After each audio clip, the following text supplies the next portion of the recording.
అణ్వాయుధాలని వాడేటటువంటి పరిస్థితి రాదు అని తేల్చి చెప్పేశారు రష్యా అధ్యక్షుడు పుతిన్. వాస్తవంగా యూరప్ దేశాలు రష్యాకి వ్యతిరేకంగా ఉక్రెయిన్కి ఆయుధాలు ఇచ్చిన సందర్భంలో అణ్వాయుధాలకు సంబంధించి అంతకుముందు అమెరికాతో కుదుర్చుకున్నటువంటి అణు నిరాయుధీకరణ ఒప్పందం నుంచి బయటకు వస్తున్నట్టు ప్రకటించి పార్లమెంట్లో తీర్మానం చేసిన వాడే పుతిన్.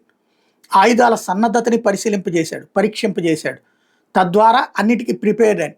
కాకపోతే అది యూరప్ దేశాలు వస్తే కొడదామన్నటువంటి యూరప్ దేశాలకి హెచ్చరిక కోసం, అంతేగాని ఉక్రెయిన్ మీద వేయడానికి కాదు అన్నటువంటి విషయం తాజాగా స్పష్టమైంది.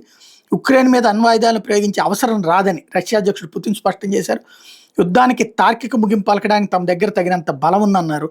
రష్యా అధికారిక టీవీకి ఇచ్చిన ఇంటర్వ్యూలో త్వరలో ప్రసారం కాబోతుంది. అందులో పుతిన్ ఈ వ్యాఖ్యలు చేశారు. ఉక్రెయిన్ మీద అణ్వాయుధాలను ఉపయోగించాల్సిన అవసరం రష్యాకి లేదు.